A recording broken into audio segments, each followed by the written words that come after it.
قال المؤلف رحمه الله تعالى: الحديث 15 عن أبي هريرة رضي الله عنه أن رسول الله صلى الله عليه وسلم قال: من كان يؤمن بالله واليوم الآخر فليقل خيرا أو ليصمت، ومن كان يؤمن بالله واليوم الآخر فليكرم جاره، ومن كان يؤمن بالله واليوم الآخر فليكرم ضيفه. رواه البخاري ومسلم. احسنت. سیدنا ابو ہریرہ رضی اللہ تعالی عنہ راوی ہیں، فرماتے ہیں کہ ان رسول اللہ صلی اللہ علیہ وسلم قال: من کان یؤمن باللہ والیوم الآخر فلیقل خیرا او لیصمت۔ یہ حدیث بڑے عظیم قواعد پر مشتمل ہے۔ 3 آداب کو، 3 اعمال کو امور ایمان میں شامل کیا گیا ہے، جس میں واضح دلیل ہے کہ عمل بھی ایمان ہے، عمل بھی ایمان ہے، اور وہ لوگ غلطی پر ہیں جو حقیقت ایمان سے عمل کو خارج کرتے ہیں۔ دراصل اس بارے میں بہت سے گروہوں کے جو ہیں وہ اختلافات اپنے اقوال اور آراء نقل ہوئے ہیں۔ ایک فرقہ صرف زبان کے اقرار کو ایمان مانتا ہے، یہ مرجئہ اور کرامیہ۔ اقرار باللسان، بس اللہ تعالیٰ کا اور رسول کا اقرار کر لیا، بس ایمان کافی، جنتی ہے۔ اور ایک گروہ کہتا ہے کہ 2 چیزوں کا نام ایمان ہے: زبان کا اقرار اور دل کی تصدیق، اور عمل کو حقیقت ایمان سے وہ خارج مانتے ہیں، یعنی عمل کے وجوب کے قائل ہیں مگر حقیقت ایمان سے خارج۔ جبکہ محدثین نے جو ایمان کی تعریف کی ہے، اہل الحدیث نے، وہ یہ ہے کہ ایمان 3 چیزوں کا نام ہے: ایک زبان کے اقرار کا، دل کی تصدیق کا، اور جسم کے سارے اعضاء کا عمل کرنا۔ محدثین کی تعریف کا معنی یہ ہے کہ ایمان جسم کے ہر عضو میں ہونا چاہیے۔ جو پچھلی 2 تعریفیں ہیں ان کے مطابق یعنی ایمان زبان میں ہو، ایمان دل میں ہو، اور محدثین کی تعریف کا معنی یہ ہے کہ آنکھوں میں ایمان ہو، کیونکہ آنکھوں کا عمل بھی ایمان ہے، کانوں میں ایمان ہو کیونکہ کانوں کا عمل بھی ایمان ہے، ہاتھوں میں ایمان ہو کیونکہ ہاتھوں کے جو اعمال صالح ہے وہ بھی ایمان ہے، جسم کے ہر عضو میں ایمان ہونا چاہیے۔ تو عمل ایمان کا حصہ ہے، ایمان میں شامل اور داخل، جس کی ایک مرکزی دلیل نبی علیہ السلام کی حدیث: الایمان بضع و70 شعبۃ اعلاها شہادۃ ان لا الہ الا اللہ وادناها اماطۃ الاذی عن الطریق والحیاء شعبۃ من الایمان، کہ ایمان کی 70 سے کچھ اوپر شاخیں ہیں، ان سب کو ایمان کہا گیا۔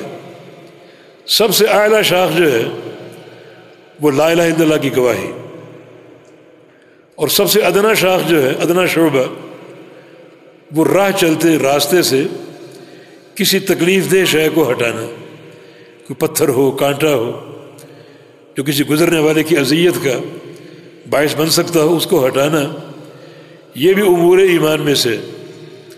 اور فرمایا کہ حیا بھی ایمان کا شعبہ ہے، حیا بھی ایمان کا حصہ ہے۔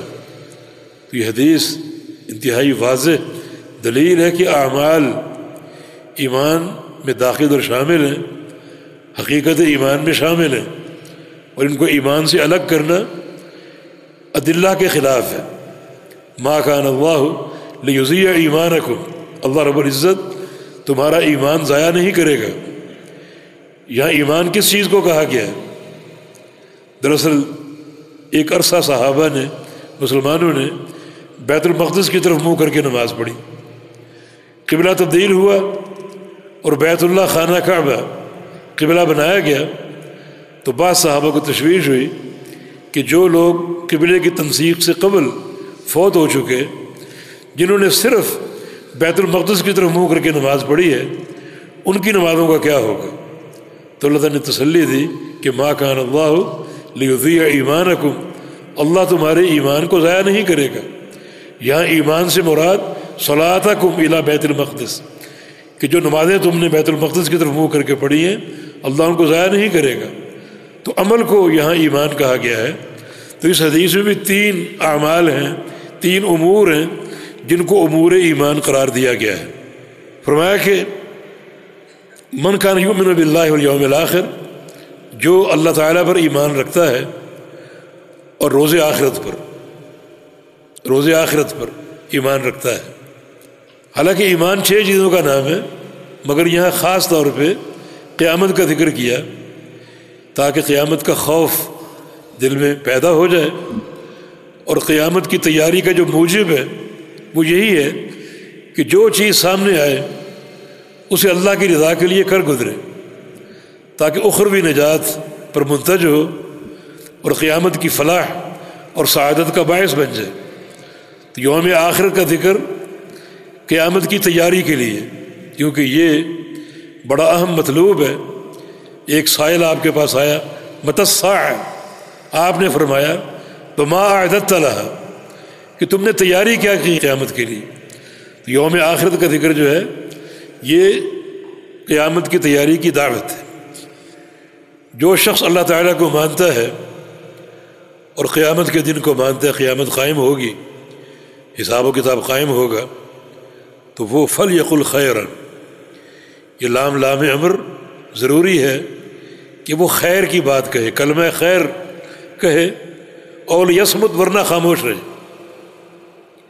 بات اگر کرے تو خیر کی بات کرے، اور اگر شر کی بات کرنا چاہ رہا ہے تو پھر اس کے لیے خاموش رہنا بہتر ہے۔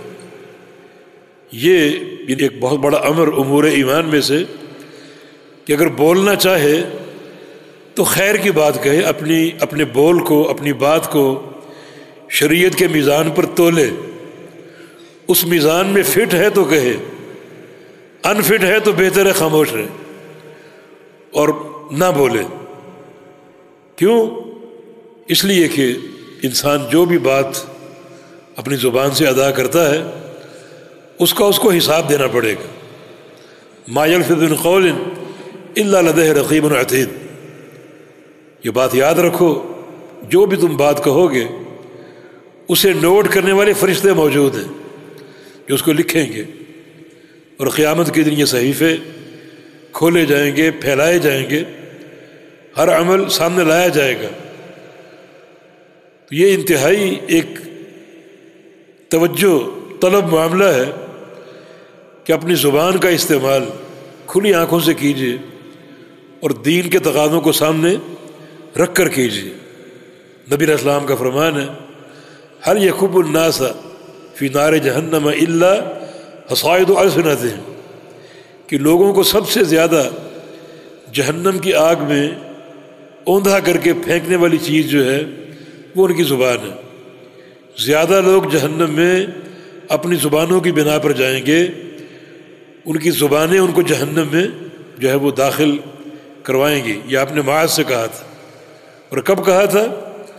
جب ان کے سامنے تقریباً پورا دین بیان کیا، ارکان خمسہ بیان کیے، پھر نفلی نماز تہجد کا ذکر کیا، نفلی روزوں کا ذکر کیا، نفلی صدقے کا ذکر کیا، جہاد کا ذکر کیا، یہ سارے امور ذکر کر کے فرمایا، اے معاذ هل ادلک علی ملاک ذالک کلہ، تجھے بتاؤں ان تمام چیزوں کا کنٹرول کس کے پاس ہے، ان سارے اعمال کا ملاک کون ہے؟ مانا یہ مسئلہ بڑا اہم ہے۔ عرض کیا کہ جی ہاں، تو آپ نے اپنی زبان باہر نکالی، فرمایا کہ کف علیک ھذا، اسے بند کر کے رکھو، اسے روک کر رکھو۔ تو معاذ کو تعجب ہوا اور کہا کہ زبانوں پر بھی مواخذہ ہو سکتا ہے، پکڑ ہو سکتی ہے۔ تب آپ نے یہ بات ارشاد فرمائی کہ لوگوں کو زیادہ جہنم میں اوندھا کرنے والی چیز جو ہے وہ ان کی زبان ہے۔ تو جو بھی زبان کی بات ہے اس کا وبال اس بات کے وزن کے مطابق ہوگا۔ اگر شرکیہ بات ہے تو بڑا وبال ہے، کوئی بدعت کی بات ہے تو بڑا وبال ہے، اگر کوئی معصیت ہے، غیبت ہے، کسی کی چغلی ہے، بہتان ترازی ہے، تو اپنی جو ایک حد ہے اس کے مطابق جو ہے وہ وبال ہوگا۔ نبی علیہ السلام کی ایک حدیث ہے کہ ان اللہ کرہ لکم ثلاثا، اللہ رب العزت نے تمہارے لیے 3 چیزیں ناپسند فرمائیں۔ 3 چیزیں ناپسند ہیں، قیل وقال واضاعۃ المال وکثرت السؤال۔ قیل و قال ناپسند کیے، فلاں نے کہا، فلاں نے کہا، باتیں چلتی ہیں، آپ ان کو آگے منتقل کریں، موبائل پر میسج آ رہے ہیں، سوچے بغیر آگے بھیج دیں، یہ قیل و قال، ان باتوں کی تشہیر۔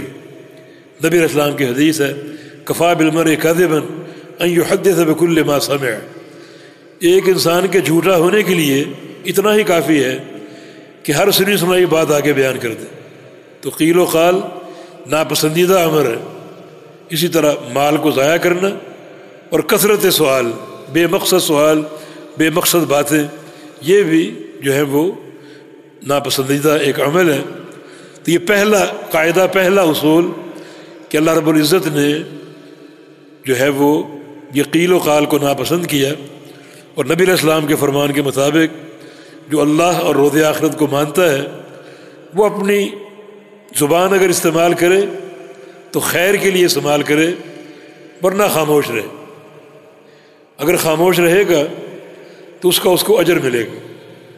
حالانکہ خاموشی عمل نہیں بلکہ ترک عمل، مگر یہ شریعت کی وسعت اور سماحت ہے، برکت اور رحمت ہے کہ ترک عمل پر ثواب مل رہا ہے، اور ثواب بھی عظیم الشان۔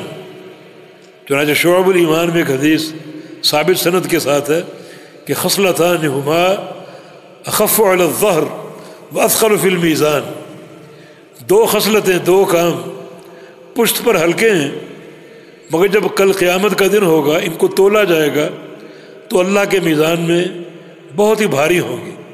2 خصلتیں کرنے میں آسان ہے مگر کل ان کا بڑا وزن ہوگا اللہ کے میزان میں۔ وہ کیا ہے؟ نمبر 1 طول الصمت، لمبی خاموشی۔ جو شخص اپنے طور پر طے کر لے کہ میں نے کم بولنے کی کوشش کرنی ہے اور ہر مجلس میں خاموشی کو ترجیح دوں، اور دوسرا جو عمل ہے وہ حسن الخلق، اچھے اخلاق کا برتاؤ، یہ 2 چیزیں پشت پر ہلکی ہیں مگر کل روز قیامت بڑا ان کا وزن ہوگا۔ تو خاموش اول یسمت، خاموشی اختیار کر لے تو اس خاموشی کا اجر ملے گا اللہ کی رضا کے لیے، اگر خاموش رہے گا تو اس کا اجر ملے گا۔ دوسرا عمل کیا ہے؟ وَمَنْ كَانَ يُؤْمِنُ بِاللَّهِ وَالْيَوْمِ الْآخِرِ فَلْيُكْرِمْ جَارَهُ، جو شخص اللہ تعالیٰ کو مانتا ہے اور قیامت کو مانتا ہے وہ اپنے پڑوسی کا اکرام کرے، پڑوسی کی عزت کرے، پڑوسی کا اکرام کرے۔ یہ جاور یجاور، مجاورت، اور مجاورت سے مراد آپ کا کوئی بھی پڑوسی، وہ آپ کے گھر کا ہو، آپ کی فیکٹری کا ہو، آپ کی دکان کا ہو، یا آپ کے کاروبار کا ہو، یا آپ کے کھیت کا ہو، یہ سب پڑوسی شمار ہوتے ہیں۔ جس کی دیوار آپ کی دیوار سے متصل وہ بھی پڑوسی ہے، جو آپ کے سامنے وہ بھی پڑوسی ہیں، اور جو آپ کے محلے میں رہتے وہ بھی پڑوسی ہیں۔ والجار ذی القربى والجار ذی الجنب والصاحب بالجنب، قریب کے پڑوسی بھی پڑوسی ہیں اور دور رہنے والے بھی پڑوسی ہیں جو ایک علاقے میں، ایک خطے میں رہتے ہیں۔ بلکہ صاحب بالجنب ایک عارضی پڑوسی جس کے ساتھ بیٹھ کر آپ سفر کر رہے ہیں، ٹرین میں جا رہے ہیں کوئی بندہ آپ کے ساتھ ہے، جہاز میں جا رہے ہیں کوئی بندہ آپ کے ساتھ ہے، بس میں سفر ہے کوئی بندہ آپ کے ساتھ ہے، وہ پڑوسی ہے آپ کا۔ تو اپنے پڑوسی کا اکرام کرو اور اچھی مجاورت کرو، پڑوسی کا اکرام کرو۔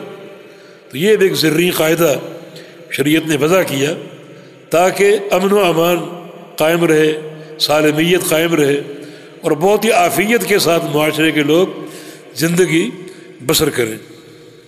ایک چھوٹا سا واقعہ ذہن میں آ گیا۔ ایک یہودی نے اپنا مکان بیچنا چاہا اور اس کی قیمت مثلاً اس نے 10,000 دینار طلب کی۔ تو ایک خریدار اس کو ملا، اس نے کہا کہ وہاں مارکیٹ تو 5,000 دینار کی ہے، 10,000 کیوں لے رہے ہیں؟ تو اس نے کہا میں 2 چیزیں بیچ رہا ہوں، ایک اپنا گھر، دوسرا گھر کا پڑوسی۔ کہا پڑوسی کون ہے؟ اس نے کہا کہ عبداللہ بن مبارک رحمہ اللہ تعالی، وہ میرے گھر کا پڑوسی ہے، ذرا وہاں جا کر دیکھنا کس طرح تمہارا اکرام ہوتا ہے اور کس طرح امن و سلامتی اور راحت تمہیں میسر آتی ہے، اور کس طرح ایک پڑوس کے حقوق کا جو ہے وہ خیال رکھا جاتا ہے۔ نبی علیہ السلام کی حدیث ہے کہ ما زال جبریل یوصینی بالجار حتی ظننت ان یورثہ، کہ جبریل امین مجھے اکثر ملتے تو پڑوسی کے ساتھ حسن سلوک کی نصیحت کرتے، اکثر یہ ان کی نصیحت ہوتی کہ پڑوس کے ساتھ اچھا برتاؤ کرو، اچھا برتاؤ کرو، حتیٰ کہ مجھے یہ خدشہ ہو گیا کہ شاید پڑوسی کو وارث قرار دے دیں کہ ایک انسان مرے تو اس کے ترکے میں اس کا پڑوسی بھی شریک ہے، اس قدر تاکید کی۔ اور تیسری چیز جو ہے، تیسرا عمل فرمایا کہ جو اللہ اور روز آخرت کو مانتا ہے وہ اپنے مہمان کا اکرام کرے، اپنے مہمان کا اکرام کرے، فَلْيُكْرِمْ ضَيْفَهُ، اپنے مہمان کا اکرام کرے، اور جو ایک مہمان نوازی کے تقاضے ہیں اپنی وسعت کے بقدر ان کو ادا کرنے کی کوشش کرے۔ یقیناً یہ امور ایمان میں سے ہے اور مکارم خیر میں سے۔ جناب خدیجہ نے جب نبی علیہ السلام کو پہلی وحی ملی غار حرا میں اور آپ پریشان ہو کر گھر لوٹے، زملونی زملونی، اور یہ خدشہ ظاہر کیا کہ لگتا ہے کہ میں جلدی ہلاک ہونے والا ہوں، تو خدیجہ الکبریٰ نے آپ کو تسلی دی کہ آپ جیسے لوگ ہلاک نہیں ہوتے، برباد نہیں ہوتے، آپ میں تو بڑے مکارم خیر ہیں۔ ان میں سے ایک آپ کا اچھا اخلاق، ایک اچھی آپ کی عادت، انک تقری الضیف، کہ آپ مہمان نواز ہیں۔ تو مہمان نوازی کا عمل جو ہے اتنا عظیم عمل ہے کہ یہ معاشرے میں ایک عافیت پیدا کرے گا، اور خود مہمان نواز کے لیے اس کی حفاظت کا، اس کی سلامتی کا باعث بنے گا۔ نبی علیہ السلام کی ایک حدیث ہے، آپ نے مہمان کا ذکر کیا، فرمایا کہ جائزتہ یوم و لیلہ، اس کی اکرام ایک دن اور ایک رات، بس ضیافت ثلاثۃ ایام، اور ضیافت 3 دن کی ہے، فما بعد ذلک فهو صدقہ، اس کے بعد جو ہوگی ضیافت وہ صدقہ ہوگی۔ اس کا معنی یہ ہے کہ ایک دن اور ایک رات جو آپ نے ضیافت فرمائی وہ فرض ہے، یہ تو فرض ہے کم از کم ایک دن ایک رات کی، اور 3 دن 3 رات کی آپ نے ترغیب دی وہ مستحب ہے۔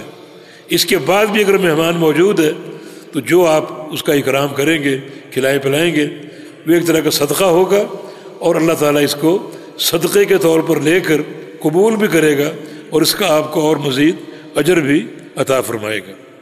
حدیث میں ایک چھوٹا سا واقعہ ہے خواتین کی توجہ کے لیے، کہ نبی علیہ السلام کے سامنے 2 عورتوں کا ذکر ہوا کہ ان فلانۃ تذکر بکثرۃ صلاتها وصیامها، کہ فلاں عورت جو ہے بڑی نیک اور صالح ہے، بہت نمازیں پڑھتی ہے، نفل پڑھتی ہے، تہجد ادا کرتی ہے، اور صدقہ بھی دیتی ہے، مالدار خاتون ہے، روزے بھی رکھتی ہے فرضی اور نفلی، لیکن ولکنھا تؤذی جیرانھا بلسانھا، اپنی زبان سے لوگوں کو تکلیف دیتی ہے، لڑنا جھگڑنا، گالی گلوچ، غیبت اور چغلیاں اور بہتان ترازیاں، یہ اس کا معمول ہے، مگر نیک اور صالح بہت ہے، نمازی، تہجد گزار۔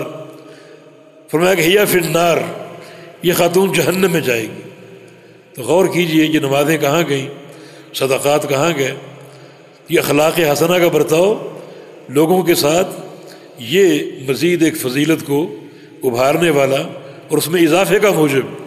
پھر صحابہ نے ایک اور خاتون کا ذکر کیا کہ تذکر بقلۃ صلاتھا وصیامھا، وہ عورت بڑی غریب اور فقیر اور کمزور ہے، فرض پڑھ لیتی ہے، نوافل نہیں پڑھ پاتی، رمضان کے روزے رکھ لیتی ہے مگر نفلی روزوں کا اہتمام نہیں کر پاتی، اور بہت ہی غریب ہے، صدقہ نہیں دے پاتی، کبھی کبھی کچھ پنیر کے ٹکڑے صدقہ کر دیتی ہے، لیکن لا تؤذی جیرانھا بلسانھا، زبان کی بہت میٹھی ہے، اس نے زبان سے کبھی کسی کو دکھ نہیں دیا اور کسی کو اذیت نہیں دی، کسی کی غیبت نہیں کی، گالی گلوچ نہیں کیا، کسی کو آر نہیں دلائی، اور زبان کی اچھی ہے۔